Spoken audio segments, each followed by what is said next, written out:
그러니까 여러분 설교가 안 들리시면 여러분이 스스로 매를 자청한다 그렇게 생각해도 괜찮아요. 여러분 매를 맞고 나면 고치긴 고쳐요. 고치는데 그 다음에는 신세가 좀 처량해집니다. 많은 희생을 지불하게 됩니다. 예를 한번 들어보죠. 우리 방학 때 아이들 게임을 열중히 한다고 신문에 가끔 보도가 되는데 게임에 중독이 되면 공부해야 되는 거 알아요.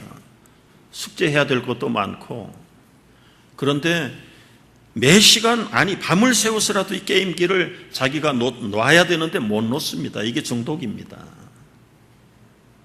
아이들만 그런 게 아니에요. 세속에 중독이 된 우리 남편들, 형제들 마찬가지고요. 아내들, 여성들도 자기 나름대로 뭔가 중독 증세에 걸려놓으면 자기 스스로 끝낼 수가 없어요. 끝낼 수가 없어요. 그럼 이제 어떻게 끝내야 되는가? 본인의 의지로서는 못 끝내니까 아이들 경우는 부모들이 들어와가지고 게임기 압수하고 보는 데서 성질 급한 아버지는 망치 꺼내다가 그 자리에서 때려부시고 그리고는 밖에 손 들고 벌을 세우든지 아주 디스플린 징계를 줍니다. 그때부터 이제 광야의 생활이 시작이 되는 거예요. 여러분 하나님이 징계하는 방법은 모시고 계시는 성령님 앞에 순종하지 않을 때, 이 성령으로 충만하지 않을 때 광야로 내몰아요. 징계를 해서라도 내몰고 서서히 여호와의 기운을 불어가지고 되던 것도 잘 안 되게 만듭니다. 어두워지게 만들고요. 때로는 삐걱거리게 만들고요. 해도 재미가 없게 만들고요. 그러면 벌써 징계를 받고 있다는 사실을 알아차려야 되는데 그걸 알지 못하는 사람들은 나중에 매를 맞고, 우리 젊은 사람들을 쓰는 말로 좋은 말로 할 때 말을 들으면 되는데 꼭 매를 맞고 정신을 차리는 사람들이 있어요. 매를 맞으면 그때는 어디에 있는가? 그때는 광야로 쫓겨난 거예요. 여러분이 혹시 광야에 있는지 없는지를 분별해 보려면 몇 가지 특징을 점검해 보면 알아요. 내가 손을 뻗어도 도와줄 사람이 있는지, 마음속에 외롭고 쓸쓸하고 의지할 데가 없다고 생각하면 이미 여러분은 어쩌면 광야의 교실 안에 들어와 있는 거예요. 광야의 특징이 무엇입니까? 사람이 없어요. 의지할 데가 없어요. 마실 물이 없어요. 무섭습니다. 두렵습니다. 야밤에 뭐가 나타나는지 몰라요. 사업의 현장에도 도와줄 사람 없고 외롭고요. 무섭고요. 아무리 벌어도 목이 마르고요. 벌리지도 않고요. 인생을 살아도 마찬가지예요. 그래서 그런 특징들이 몇 가지가 꼽히면은 내가 혹시 지금 광야의 교실에서 특강을 받고 있는 게 아닌가 생각을 해보셔야 돼요. 야곱의 예를 들어보겠습니다. 야곱은 마마보이였죠. 엄마 치마 품에 쌓여가지고 아버지도 속이고 형도 속이고 자기 이기적인 욕심대로 다 거머져야 직성이 풀렸던 사람이었습니다. 결국은 범죄에서 장자권을 속여서 빼앗고 탄론할 때 그는 광야로 쫓겨납니다. 깜깜한 빈들의 베델이라는 광야에 돌베개하고 자다가 무서워서 잠을 깼지요. 이제는 생사가 보장되지 않는 그 공포와 칠흑 같은 영적인 어두움 속에, 시간 속에 갇혔습니다. 아무도 도와줄 사람 없고 도움을 청할 사람도 없습니다. 사람이 광야에 매 몰릴 때에 그때에 항복하게 됩니다. 야곱이 그때 무릎을 꿇고 하나님을 배웠고 사닥다리를 오르락내리락 하는 천사들을 보면서 신약적인 표현으로 예수님을 만난 거예요. 그 예수님에게 나를 보호해주고 나의 생명을 보장한다면 내가 주님을 평생토록 잘 섬기겠습니다. 서약을 합니다. 하나님 앞에 예배 잘 드리고 단을 쌓겠습니다. 11조를 드리겠습니다. 하나님의 은혜로 그는 라반이라는 외삼촌 집에 가서 20년 동안 광야 생활을 합니다. 여러분, 광야는 아까 말씀드린 대로 해도 얻어지는 게 없어요. 그런데 그가 목마른 광야의 해갈을 위해서 나헬이라는 물을 마시기를 원했어요.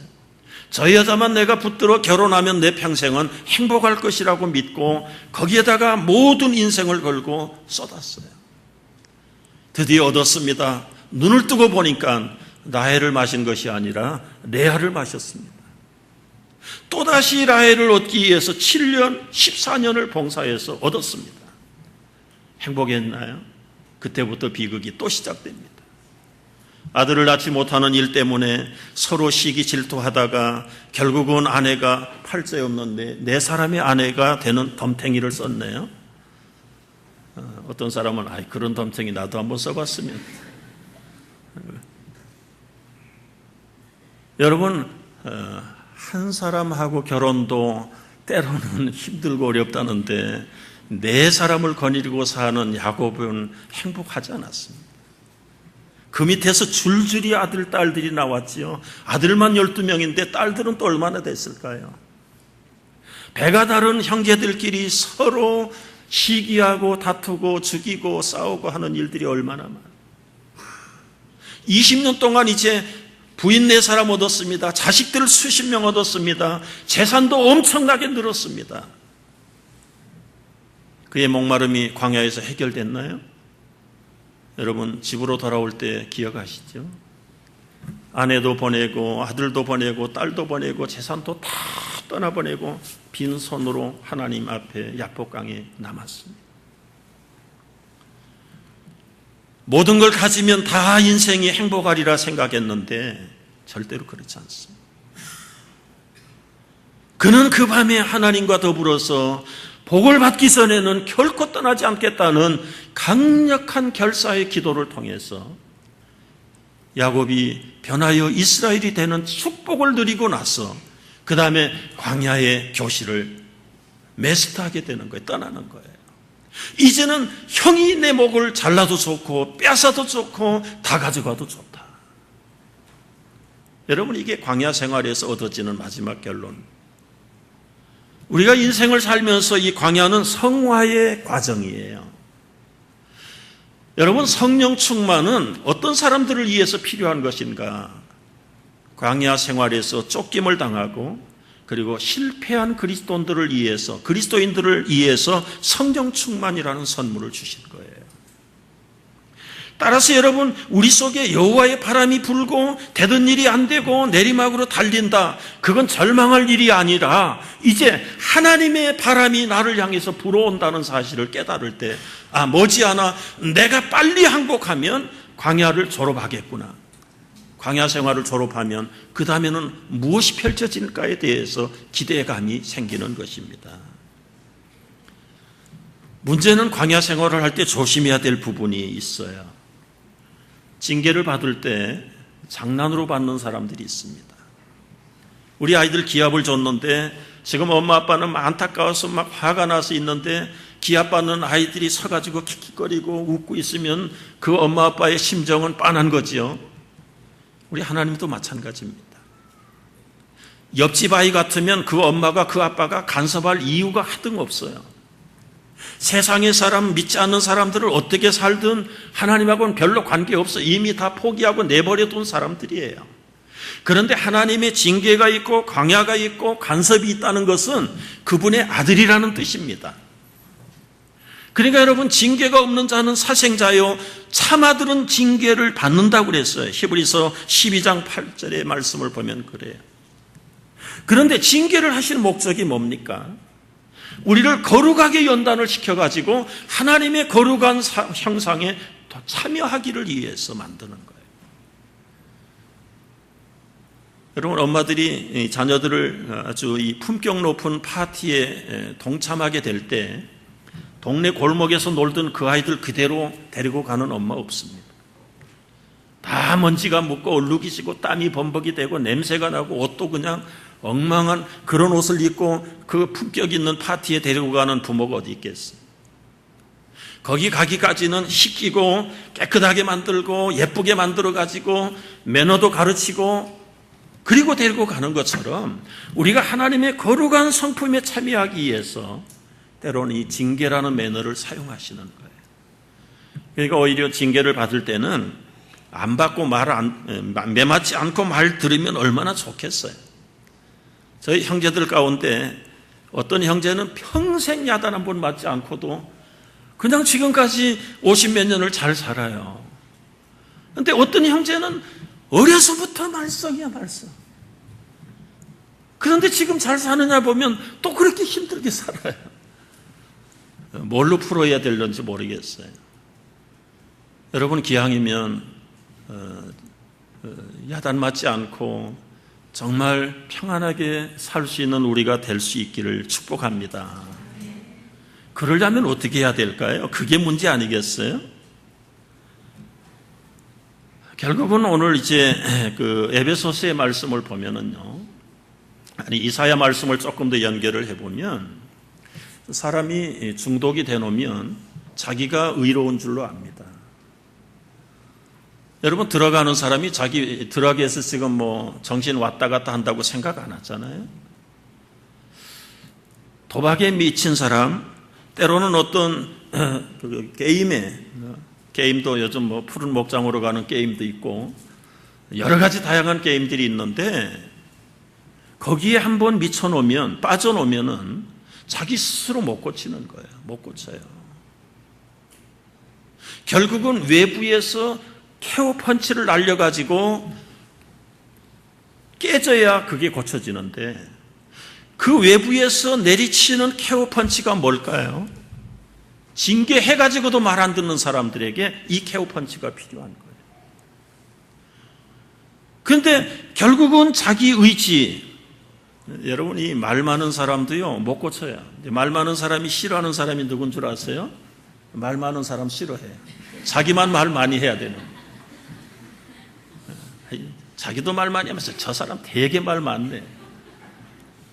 똑똑한 사람이 싫어하는 사람 누군지 아세요? 자기 말고 똑똑한 사람 싫어해. 자기도 모르는 사이에 자기가 캐논이 되고 스탠다드인 줄로 그렇게 알고 있는 사람에게는 구제불능입니다. 이거는 아내가 야단을 쳐도 바가지를 긁어도 안 되고요. 결국은 케어 펀치 한 대 맞아야 정신을 차리는데 그 케어 펀치는 매도 아니에요. 해처리도 아니에요. 그건 십자가의 케어 펀치입니다. 왜 십자가가 케어 펀치예요? 여러분 모르겠어요. 제 과거를 보면 그래요. 하도 해도 저도 그저 뭐 여기에도 빠져보고 저기에도 빠져보고 짧은 시간이었지만 그 시간 속에서 느낀 게 뭐냐면 안 되는 거예요. 하던 일이 안 되니까 엉뚱한 게임에 빠져버린. 알면서도 그냥 망하기를 위해서 거기다 빠져버리는 경우도 있어요.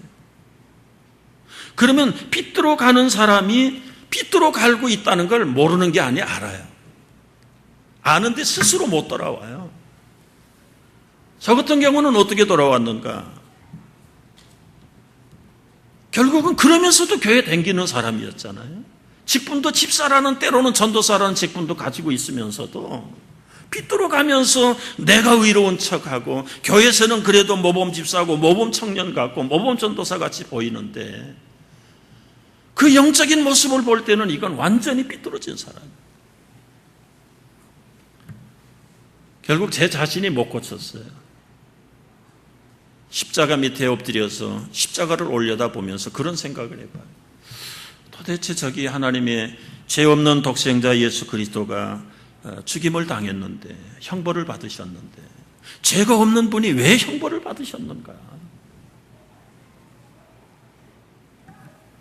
일말의 양심 있는 내가 내 자신을 볼 때 내 죄값을 털어낸다면 나는 저기에 여러 번 골백 번 바치고도 마땅한 죄인인데 왜 아버지께서 죄 없는 당신의 아들을 저기다 못 박았을까? 그때 선포되었던 말씀 하나는 그가 징계를 받음으로 우리가 평화를 누리고 그가 채찍에 맞음으로 우리가 평화를 입었도다. 나음을 받았도다. 이 말씀이 제 가슴을 일격을 가하면서 그렇지. 그 십자가에 달리신 그 예수님보다 당신의 외아들을 내어주시는 그 아버지 하나님의 측량할 수 없는